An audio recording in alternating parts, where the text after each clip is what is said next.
Hello, fifth graders. I'm Mrs. Walker. I'm your sixth grade counselor next year. We are so excited to have you at Waukee Middle School. I know you have lots of questions, so we asked some of our seventh graders to answer some of those commonly asked questions. So enjoy your last few weeks of fifth grade, and we will welcome you at Waukee Middle School.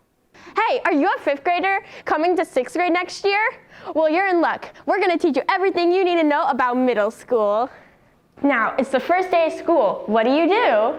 School starts at 8:05. But the building opens at 7:35. Sixth graders wait in the gym. Once you go to the gym, you wait for the bell and then you head to advisory class. You'll stay in advisory longer on the first day so the teachers can help with touring the building and lunch seats and expectations. So don't worry if you've never been in the building before, because your advisory teacher will show you where everything is. Enjoy the end of fifth grade. So we're at our lockers now, and do we get to use our lockers this year? You want to have lockers at the start of the year, but only when the weather gets cold, so you carry your bag with you during the day. Okay. Can we put our snow boots and coats in the lockers during the winter? You can. And can we grab our coats if we go outside during the winter? It depends on the teacher, whether or not they want you stopping in the hallway. After you put your things in your locker, you have to start your classes. Now, what are classes like? Well, first, at the beginning of the day, we have a 15-minute period called advisory, where you learn important life skills called SEL. I heard there were different class periods. What are they? Well, we have 8 periods a day, and one of them is 2 periods, which is language arts. What about the time in between classes? Well, we have 4 minutes in between each class where we have time to get to each of our classes. And if I don't get to my class on time? Well, there'll be teachers around you to help. Wonderful. I heard there were 3 different teams divided into the areas of the school. Well, we have blue, silver, and purple that will be randomly assigned to different kids. So I don't get to pick what team I'm on? Nope. Oh. But what about the different types of classes? Well, we have 2 categories of classes. One of them is our electives, and the other are the core classes. Core classes consist of science, social studies, math, and depending on if you're in the class, pre-algebra, and finally, English.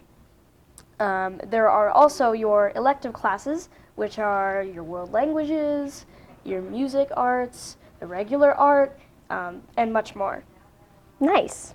Those will alternate every A and B day cycle. So now we're in PE. I have a couple questions. Do we get lockers during PE? There are no locker rooms for PE, so there's no showering or changing clothes. What things do we do in PE?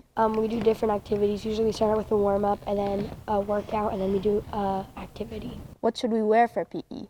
So for PE, I would wear deodorant and some kind of comfy but athletic clothes. So here's an example. So girls, I would wear leggings and maybe like a sweatshirt with something that you could take off, I guess, and wear underneath if you get hot. Now at the cafeteria, there are 2 lines, the bistro and the grill. One of them is going to walk through the grill and one of them is going to walk through the bistro. You need to grab a tray and then the main food. Do I need to get fruits and vegetables? Yes, you need at least 1 serving of fruit or vegetable. Is there any differences in between these 2 lines? Well, the only difference is that it's a different option of food. Everything else, you do the same exact thing as the other line. There are different types of extras. We have the smoothies and muffins, the breakfast options, and then we have the ice cream. If you don't like the lunch options, there's always the salads and sandwiches. We also have the chips, the yogurt, and then the drink options. The milk comes with the lunch, so it's free. And then when you check out, your lunch number is the same exact thing as elementary school. What about homework? Homework is actually pretty simple. You do have time to get it done in class. However, you can also use your study hall time if you need extra time. And you'll find that there's less homework overall in 6th grade and 7th grade rather than 5th grade and the rest of elementary school. Welcome to Waukee Middle School.